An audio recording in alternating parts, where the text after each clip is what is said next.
Here's my story. Be 16. Be black and have family down in Alabama. They farm and own a huge amount of land down in Huntsville. Uncle owns a big house and a bunch of trailers they put out in the woods for hunting or camping. Down south cousins suggest that we go out there to camp. Know I'm a city kid from Chicago, so they tease the fuck out of me. Collect food, kill a pig and some chickens, and bring necessities to camp out for a few days. We get to the camp and it's obvious something is weird. Air has this weird electric smell, like right before a storm, like ozone. We think nothing of it and unpack and go down to a little creek to swim for a few hours. All of a sudden, some older white guy and a white teenager come out of the bushes. He has a shotgun in the crook of his arm and says hello and asks us what we are doing this far back in the woods. Tell him about my uncle, who he knows, and say we're camping out.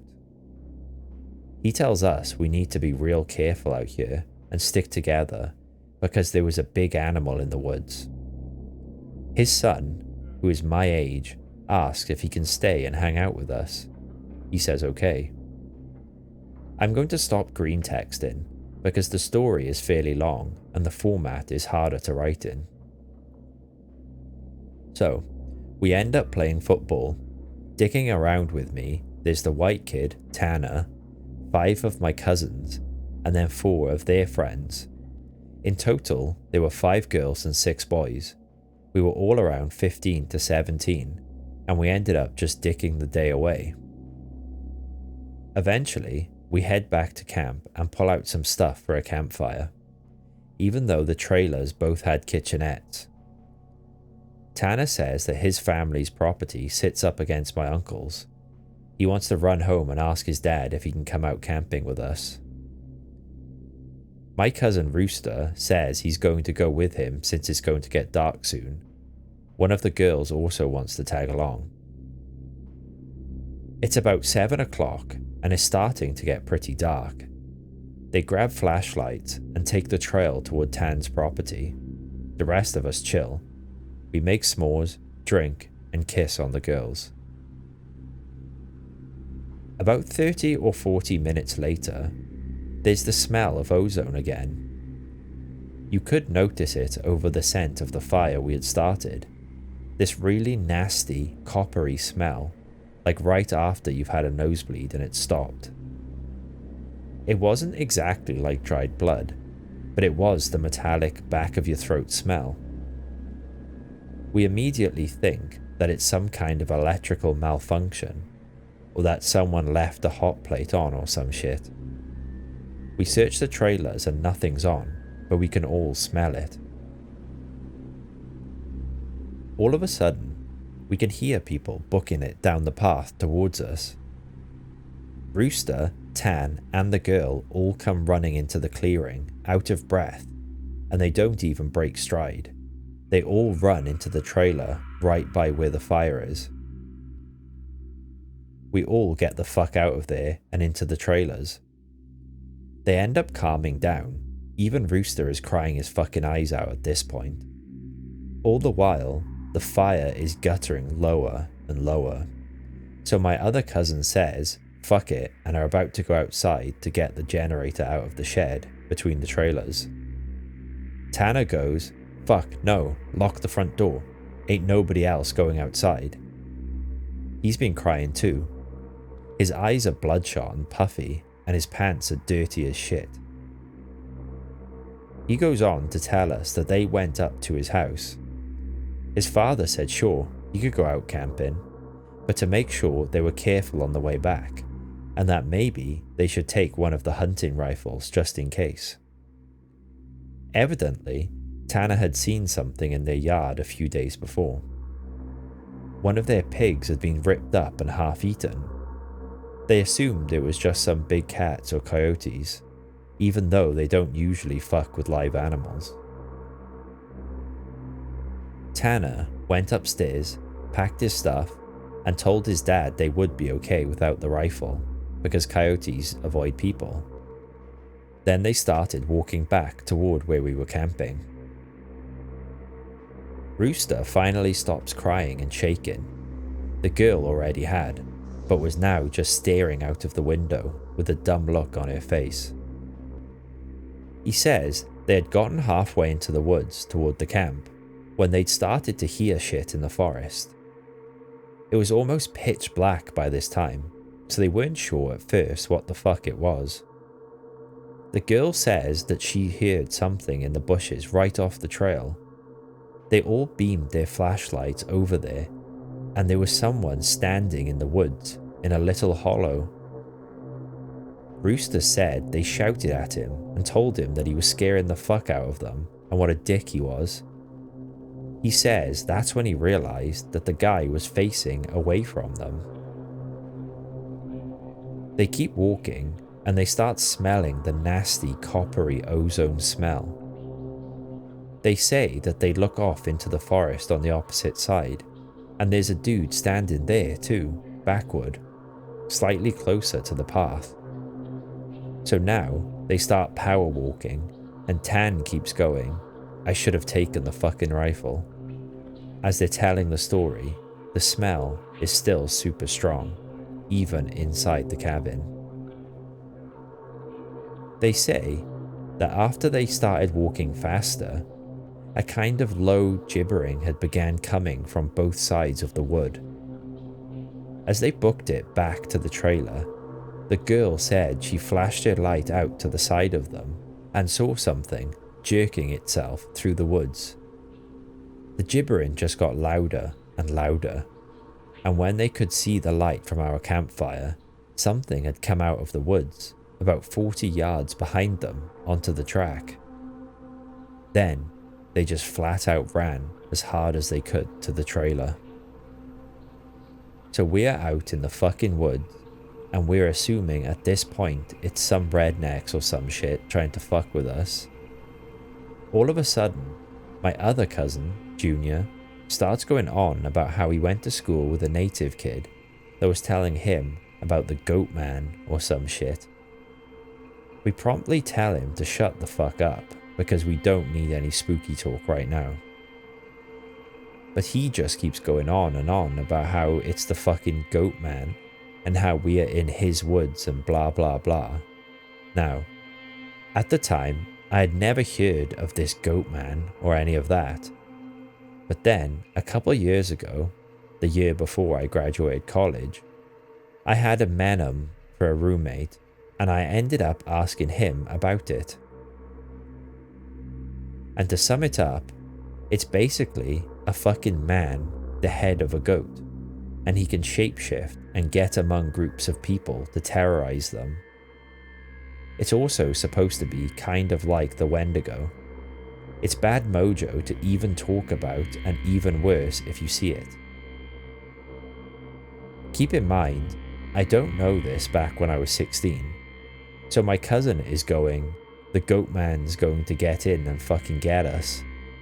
The girls are all terrified, and my cousins and I are all fucking trying to figure out if it's just some hillbillies or an animal. All of a sudden, the smell just goes away. To this day, I haven't even experienced anything like it. Obviously, smells usually fade away or lessen, but it literally was just there 1 second and not the next. So it's after an hour, making it around 9 or 10. We've stopped shitting bricks enough to go back outside and stoke the fire again. We figure it was just some assholes trying to fuck with us, so we don't go back home, because we think if we do, they'll chase us through the woods or some crazy shit. Nothing else weird happens that night. We stay another night, and for the main part of that night, nothing happens. But at about 1 in the morning, we're outside getting drunk and telling ghost stories.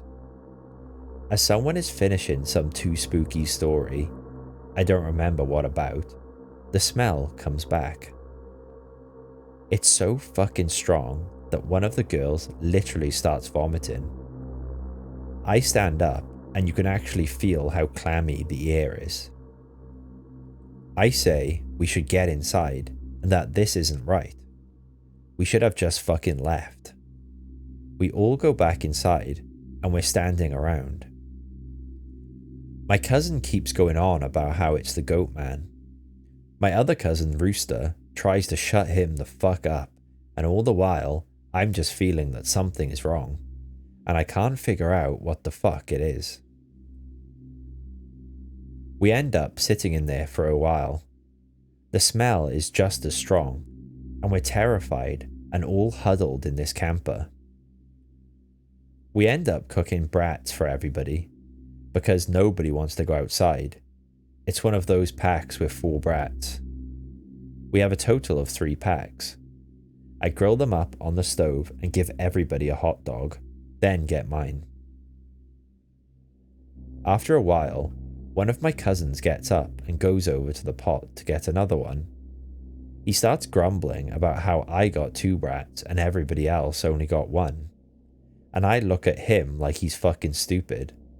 I tell him that everybody only got 1 because there were only 12 brats, and that if he wanted more, he should open up a new pack and cook some more. That's when the girl that had been out with Rooster and Tan just starts screaming, "Oh Jesus, oh Lord, get it out." She's crying and shivering, and then it dawns on the cousin standing up what the fuck is wrong. Me and him both glance around the room, and I feel my heart fucking sink.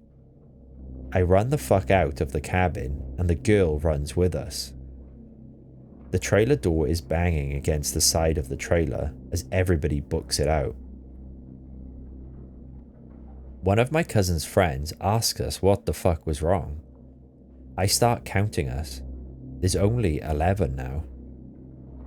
I shit you not, my cousin verified.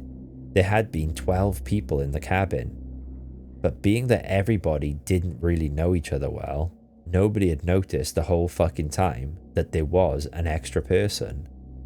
And then I realized earlier that I had kind of noticed something was off. You know how when you're just dicking around having a good time that you don't sweat the small shit? And you don't always keep track of certain stuff? I'm dead sure that someone else had been in the trailer with us, and that they had been there for at least a fucking day, eating with us. What makes it worse is that I couldn't figure out who it was, because I don't think anyone ever actually interacted with the other person / the Goatman. The girl kept praying to Jesus, and we're all sitting outside. Eventually, we get big ass sticks and go back into the cabin, but there's nobody in there. We count again, and there's 11 people. We go back into the trailer and lock the door. We explain what the fuck happened. The girl says that she realized too, and that when she was about to say something, the person sitting next to her had grabbed her leg hard, leaned over toward her, and said something she couldn't understand. So we are pretty much scared as fuck as we huddle together, and I fall asleep. When I wake up, the sun is just coming up, and half the people are asleep, and the other half are packing our shit up. We all want to walk home, but like 4 people want to stay until the sun is all the way up. And some people think that we're just fucking around and still want to stay at the trailers. I just want to get the fuck out of the woods. The girl's name was Kira, the one that the Goatman had touched. Anyway, I asked her if she really thinks it was something bad, and she says she just wants to go home and that she doesn't want to be out in the woods alone for another night. So we decide to split up. The 4 that want to go can go, but I have to stay because I have the keys to the cabin, and it's my uncle's, and I have to lock up. I'm super pissed at this point because I feel like people aren't taking this shit seriously, and I definitely didn't want to be out in the woods for another night. I spend the rest of the day trying to convince the rest of the people, now 4 girls and 4 guys, to get the fuck out of Dodge. Tanner leaves with them to go get a rifle and says he's going to be back, so there are just 7 of us left by 4 p.m. At around 5 p.m, he hasn't made it back yet, and we are getting extremely fucking antsy. The only reason I stopped begging them to leave was because he went to get a gun. At about 5:30 p.m. or so, the one cousin that did stay says that the girl Kira is outside. We all look outside, and sure enough, she's standing by the fire pit with her back to the cabin. I'm thinking to myself, if she was so fucking scared, why the hell would she come back? And then I get this nasty feeling in my gut. Keep in mind, the whole time the coppery smell has been gone. Now, I realize I can smell just a twinge of it. I say this to the rest of them, everybody, and these are the people that wanted to stay in the fucking woods after we had the goddamn Goatman in our midst, is laughing at me and asking if I set this up to scare them. I'm looking at them like, I'm not fucking bullshitting you at all right now. I asked them, why the fuck would I play like that? So one of the girls goes outside to get Kira. She gets halfway to her and stops cold. Kira starts heaving. I don't know how the fuck to describe it. Sort of like if someone with their back turned was laughing without actually making any sound. It was this fact that made me realize there was not a fucking sound in the whole woods. It was dead silent. This was like late September, so it was still fairly hot at the time, but super chilly some days too. And you could usually hear big ass geese honking, or some kind of birds or squirrels chit-chatting. I step out of the door and tell the girl to come back in the fucking trailer right goddamn now. She backs up into it, and we lock the fucking door. We pull down all the shades except one, and put a guy there in a chair to watch Kira. She stands there for another 20 minutes or so. Eventually, the guy turns to say that she's still there, and there's a huge fucking bang on the door. We all jump the fuck up and scramble around the living room of the trailer. The banging is super fucking loud. My cousin is holding one of the girls. The other 2 are kinda giggling with nervous laughter, and me and the other 2 guys are shitting bricks. Then we hear Tan. He's screaming, "Let me the fuck in, stop fucking playing." We go over to the door and open it, and he stumbles in with a rifle. There's nobody else outside. Evidently, he had walked up to the campsite. Nothing weird happened in the forest, but he had seen a girl. Mind you, he said it was not Kira standing there.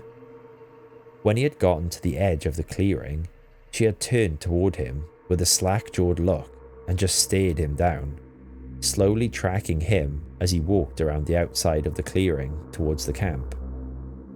He said it was until he was almost halfway to the trailer that he'd realized she was getting closer to him. She had started off by the fire, and without him even seeing her move, she had been turning, inching closer. He said he just ran the rest of the way back to the cabin, thinking it would open. When he got to the door and it was locked, he turned and it was about half the distance to the floor. He looks around the room and then gets super pale. He pulls me to the side and whispers in my ear, "You know, there are only 7 of us in here, right?" I get that feeling where your stomach drops to your nuts. It had been back inside the trailer while we were sorting out who was going where, and then, when we all went outside to talk earlier in the day, it had just slipped right back in. We looked out the window and there is nobody there, so we recount, and then I go over and ask everyone how many people were here earlier, and everybody says 8. I say, well, how many are here now? They all do the count and realize there are now only 7 people in the cabin. Tan had brought back a couple boxes of ammo and his rifle. He had told his dad that they were some kind of animal in the forest because he didn't think he would believe him if he said it was the Goatman. He says that his cousin is supposed to be coming down in a few hours and that in the morning we can all go back to his place and his cousin will drive us home. Now, I'm really fucking terrified, but I at least feel better because we can be American and shoot the fuck out of whatever it is if it comes back. But then my cousin gets into this huge argument with one of the girls because she thinks that I'm trying to be funny and prank them. She's getting really scared and thinks I'm not funny. He keeps telling her I'm not that kind of person, and she says, well, how do we know the girl wasn't just Tanner in a wig? Or if it's really the Goatman, how do we know that this is the real Tanner and that Goatman just didn't kill Tanner in the woods and take his gun? So we get into a huge fucking argument about this, where me and Tan are like, we could seriously be in danger, because at the very least, someone has been sneaking themselves into our fucking trailer without us knowing and mingling with us. And at worst, something bad is in the forest fucking with us. One of the girls is crying and saying she wants to go right now. And we are trying to tell her we shouldn't because none of us are walking through the woods in the middle of the night. At this point, the sun is starting to go down, and it's getting a little cloudy out. We eat something and turn on the radio for a while, but we can't really get a station out there with anything decent. So we turn it off at about the time that Tan's cousin shows up. He was like 19, I think. Now the sun is just barely over the horizon, and he has one of those heavy-duty lantern flashlights and another rifle. He walks up to the trailer, and we whisper to Tan, asking if he's sure that's his cousin. He says yes. The guy looks behind him and all around the camp, then walks in. He kind of glances at all of us and looks a little confused, and then he says, "Where's your other little buddy at? I figured she would meet me up at the cabin. Is she a little slow or something?" He also asked whether we had been cooking blood in the cabin because it smelled like blood and hot pans all the way up the trail. We are all like, fucking nope. We ask him what the fuck he's talking about with the girl he saw. He had come down the same trail Tan had been using and found one of you's guys' buddies standing in the middle of the trail, looking at him slack-jawed. He had asked her a bunch of questions, but all she did was just look at him. Then she smiled, and he said he kept walking. She couldn't seem to keep up with him, and kept lagging a little behind. He said he asked her if she was hurt or something, and if she needed any help, but she had continued to stare. Eventually, he turned around a bend in the trail, but when he went back to see if she was okay, the trail was empty. He'd assumed she'd just taken some shortcut through the woods to our trailer. We tell him the whole story of what's been going on. I half expected him to say we're full of shit, but he just listened and then sat down on the couches in the living room. Tanner's cousin gets back to the girl. He says that when she had kept trying to lag behind him, it kinda weirded him the fuck out. So he tried to keep her in front of him, but no matter how slow he walked, she was always lagging a little behind. He smelled this nasty smell, and it got stronger as he got to camp. Eventually, it got really strong. She had said something really low that he didn't catch, and when he had turned around, she had been right the fuck up on him. He stepped back from her. It was at this point that he asked her if she was okay. If she wasn't, he offered to carry her back the rest of the way. She just kept staring. He said he reached out for her, as in to grab her on the shoulder, but he must have misjudged the distance because she was off to the other side of where he had put his hand, like she had moved while he was looking dead at her. So at this point, we know this shit's real, unless Tan is playing a joke, which we can tell he's not because he's almost pissing his pants. They load up their rifles, we eat some more, and we kind of just sit around until about 11. To this fucking day, every time I think about this, I really pray to God that it's some huge prank that my cousins played on me and just never revealed, so I would shit myself for the rest of my life.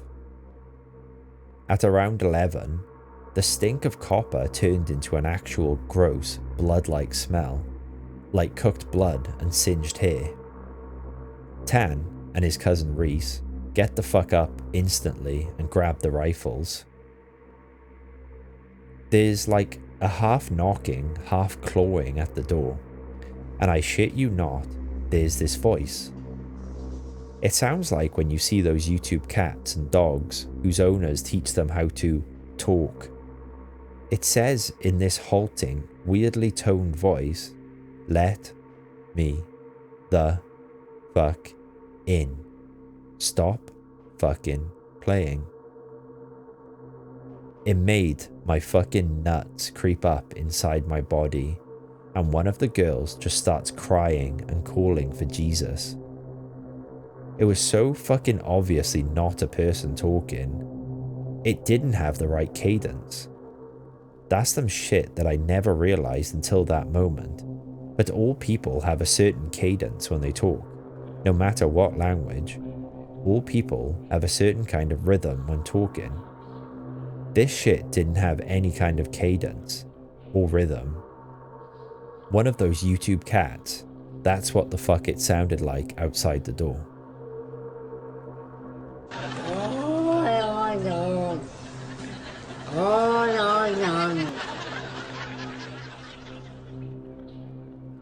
It sounded like this almost, just not funny. Sorry for being on a tangent, but if you can't imagine how this shit sounded, then you can't imagine how fucked up this whole situation was. So now, I'm in full-on terror mode. We keep yelling outside, "Who is it? Stop fucking around, man." And it just keeps saying, "In," or "Let me the fuck in," for almost 15 minutes. Then the smell goes away for a while. And for the next hour or so, you can hear someone basically creeping around in the woods and shit. Every couple minutes, it comes back to the door and says something. Finally, the smell fades away at around 2 in the morning. Reese says, "Man, fuck this," opens the door and walks outside with his rifle. He fires a shot into the air and says something to the effect of, "In the name of Jesus Christ, go away." He fires 2 more times, and then from the woods, right up against the river across from the trailer, it sounds like something is slowly gibbering and hooting. Then it starts screaming, and it sounds almost like a woman and a cat in a bag screaming together. Like, I seriously have never heard any shit like that. We can hear the brush over that way start to shake. Reese fires over into the tree line and then starts backing up into the building. We lock the door and we can hear this shit keening and screaming. Reese says something had come out of the bushes, super low to the ground, and was crawling toward the cabin. He had shot at it. Pretty much that was how the rest of the night went. Literally constant screaming for the next 2 hours and shit moving out into the tree line. But it never came back up to the cabin till everyone had finally fallen asleep. Tan had been sitting in the chair watching the door with his rifle. Nobody else heard or saw this, and he told me 2 days later after the whole thing was over. He said he had been nodding off after the screaming and noises finally stopped. He'd been almost asleep when he saw someone come out of the bathroom and then lay down in the middle of the floor and go to sleep. He just assumed it was one of us, and that the guy had nodded off. Then he said he kind of realized something was wrong, and while pretending to be sleeping, he counted us. There were 9 people in the cabin. He didn't want to try and shoot at the fucking thing and have it kill us all then and there, or have Reese wake up and start shooting and us kill ourselves. So he just stayed awake all night pretending to be asleep. He said sometimes it would stand up and kind of do this weird jittery thing, or heave like it was laughing, but then it would lay back down.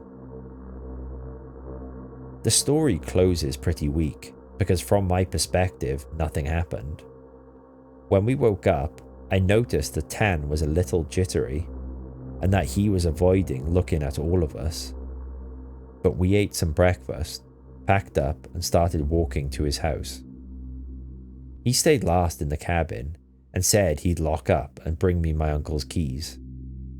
He told us to just start walking, and that he'd catch up, which I didn't really want to fucking do. We got a little bit up the path, and when he came running up, we just jogged back to his house. His cousin took us home. There was a window in the bathroom. Tan had gone back to lock up and looked in there. We were too stupid to lock a screenless window, and it was fucking up when he went in there. I'm guessing it had been doing that all along, waiting for us to fall asleep or slip up, and then getting in among us. It walked with us all the goddamn way back to his house, and then he said it lagged to the back of the group and looked him dead in the eyes before walking into the woods.